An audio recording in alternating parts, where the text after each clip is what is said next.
Hi, my name is Prerna Sharma, and I want to know if this looks familiar to you. You walk into a coffee shop and notice that people are engrossed in their laptops rather than engaging in conversation. This is a scene that is becoming increasingly common in our society today. But we know that humans are social creatures. It has been researched and documented that we need each other to survive. Professor John Cacioppo states that we've survived as a species not because we're fast or strong or have natural weapons in our fingertips, but because of social protection. It is because we depend on each other, because we provide each other with mutual aid and protection that we've made it this far. Yet, most of us have experienced a sense of loneliness at one point or another.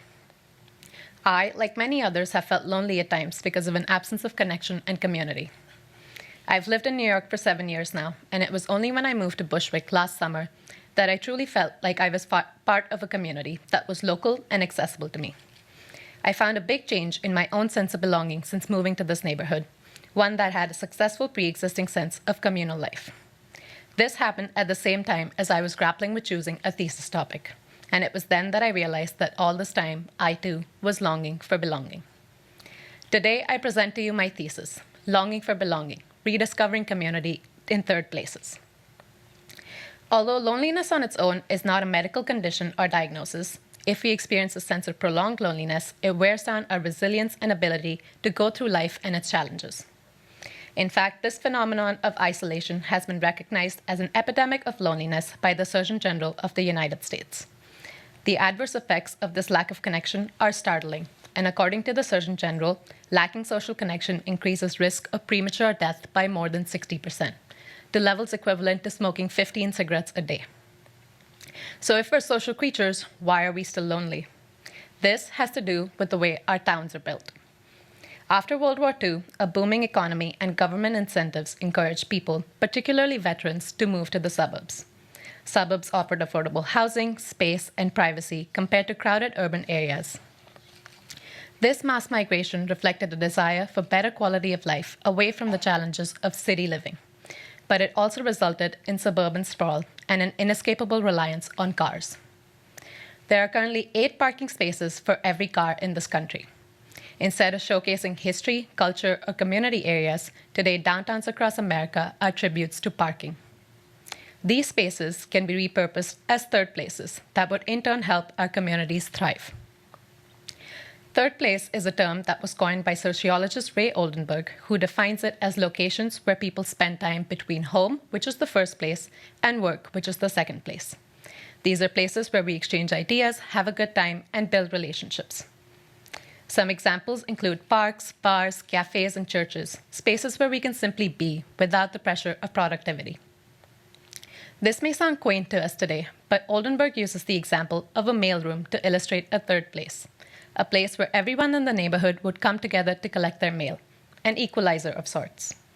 Some cultures are better at recognizing this need for connection than others. Such as in Germany, there's a term for this phenomenon, Stammtisch, which is an informal group meeting held regularly around a large round table. It's not a structured meeting, but rather a friendly get-together, a true embodiment of the essence of third places.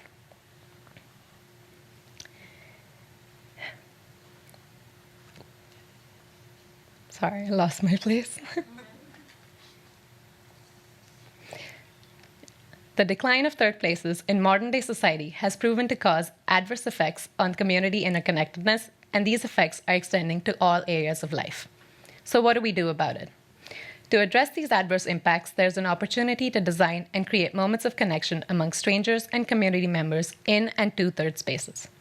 Initially, I approached the problem holistically, believing that designing new third places and their architecture could offer solutions. To explore this concept, I developed prototypes of modular public seating structures that enable users to rearrange and activate the space as needed. Moreover, to confront the issue of hostile architecture in public spaces designed to deter lingering, I created a brief conversation, a compact seat that folds out of a briefcase for when you're on the go. Ideal for any occasion, whether it's a first date, a picnic, or even a business meeting, a brief conversation has you covered. Let's take a look.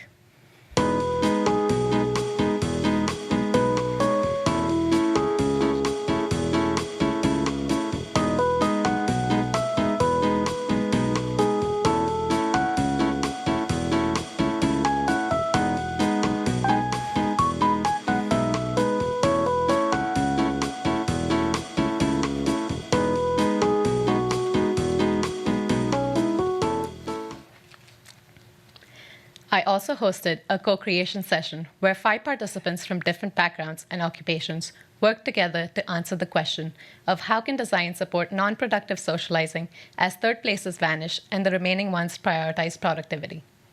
They shared their thoughts and recollected stories and moments where they truly felt a sense of belonging with their community. This process shifted my perspective. Rather than designing new places, I saw an opportunity to cultivate meaningful connections within existing ones. Throughout this thesis, I draw inspiration from the Surgeon General's advisory on the healing effects of social connection and community, which outlines 6 foundational pillars, which are strengthening social infrastructure, enacting pro-connection public policies, mobilizing the health sector, reforming digital environments, deepening our knowledge, and cultivating a culture of connection. My work strives to address these pillars through different avenues, from facilitating casual interactions to creating tools for group engagement. I address pillars 4 and 6 through COOP. COOP is a community interaction point designed for pre-existing third places that encourages people to pause and express gratitude through thoughtful prompts. Users are encouraged to take a note and leave one, creating a low-stakes process that helps people reflect on how their community enriches their lives, and it looks something like this. Tina is browsing the local boutique store and she notices a COOP box. She asks the shop clerk how to use it, and he explains it's actually quite simple. Tina engages by leaving a note based on the prompt of the day. Today's prompt is, what's your favorite secret spot in the neighborhood? She shares hers and picks up another note, leading her to discover a new garden in the area. Tina visits the garden and strikes up a conversation with the neighbor, forging a new connection. COOP offers ready-to-assemble kits for an easy setup or downloadable files to DIY. Additionally, the design can be custom-made to represent your neighborhood. The prompts are changed weekly by the store owners, and some examples include, what's your go-to dish at the local restaurant, got a green thumb, share your gardening tips, or favorite plants. COOP also maintains a newsletter and social media presence, spotlighting positive interactions for the community to see. As I conducted research, I discovered the importance of sustained continuous interactions in building relationships. This concept led me to explore the idea of public characters, a term coined by journalist and activist Jane Jacobs. She defines public characters as individuals who engage frequently with a wide circle of people, making themselves known within their communities. Reflecting on the public characters in my own life, such as the pigeon man in the park and the guys at the bagel store, I envisioned Neighbor. Neighbor is a community-centric app designed to strengthen connections among neighbors. The app starts by asking the user to create a personalized character profile that best represents them. Upon creating an account, users select their interests, write a bio, and specify their location. Users can explore recommended events nearby and see other attendees' profiles. The app shows compatibility percentages and allows users to chat if they are attending the same event. During the event, Neighbor encourages users to be present and in the moment by sending a push notification to turn on Do Not Disturb mode. A meter illustrates users' impact on their neighborhood and community via the time spent interacting in person. Neighbor is committed to harnessing technology to bolster real-world connections that enrich local communities. Over the past year, I immersed myself in a dedicated yoga practice and experienced firsthand its profound benefits on both my mental and physical well-being. Coincidentally, my research shed light on the pivotal role of team sports and group workouts in nurturing bonds and trust among participants. While group exercise courses do exist, these are often done simply in the proximity of others and not actively engaging with them. Currently, most dedicated workout equipment is geared towards individual practice, and there are no products in the market that exist for communal exercise. This realization inspired Align, a health and wellness brand aimed at bridging this gap and addressing pillars 3 and 6 of the Surgeon General's advisory. Specializing in communal workout equipment tailored for shared yoga experiences, Align empowers people to strengthen connections and build trust through synchronized practice. Let's see it in action.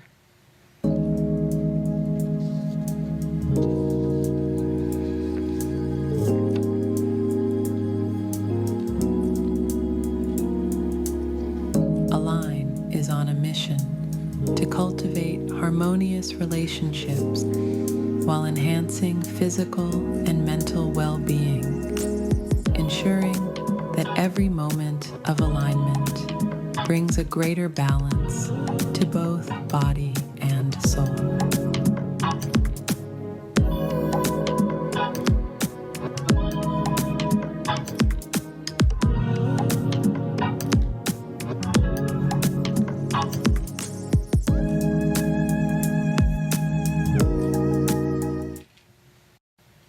And finally, I embarked on the culmination of my thesis journey, driven by the core purpose that led me to this topic, to rediscover community through third places. This took shape through my event series titled People and Places. The aim of People and Places was to unite young artists, designers, and creatives in a spontaneous collaborative art project. The vision for the event was to cultivate an energetic, playful, and connective atmosphere. It comprised of 2 activities. First, a communal art piece created through a blind drawing exercise, and second, an exploration of the question, what does community mean to you? Here's how it went.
The event was a great success, and participants stated that they really enjoyed meeting new people through this.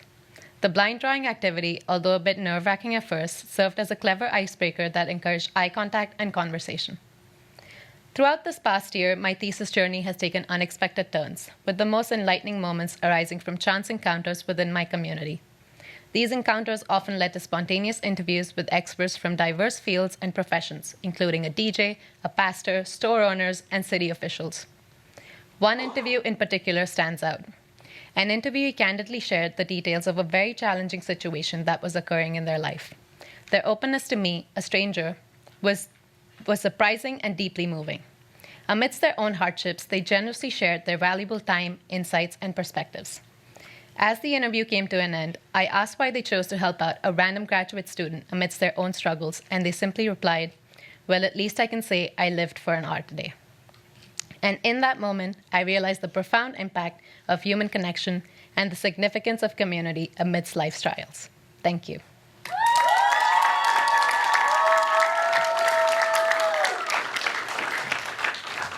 That last quote was very moving. Thank you for sharing that. Thank you, Alan.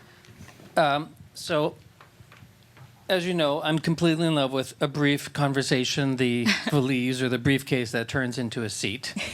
And I have joked that it looks like he was signing divorce papers. She got her way. I wish all meetings were this quick. Did you envision, or did he know what he was doing, the actor? Well, he signed the paper. He should have read what he was signing. That's great. It's interesting. I was thinking through your presentation, through the day, was there enough AI? Was there too much AI? Was there enough community? Was there too much community? You began and ended with community. And I know that you were sharing this very personal story about not feeling like you had belonged or belonged somewhere until you moved into a neighborhood and really felt that. And I can imagine that was a propulsive force for the thesis. Oh, definitely. It was great timing because it happened in the summer, and we had to choose our thesis topics in the summer. And I was like, this is a problem in my life. This is a selfish topic. It worked out to be a great thesis, and I did find my community through this. It's beautiful. First, maybe advice for the first years. Advice for other people who are trying to find community in their neighborhoods. Yeah. I think I found that most people are really nice, and you just have to ask. You have to be the first person to say hi, to have a smile, and to be open for connection, and it will come and find you.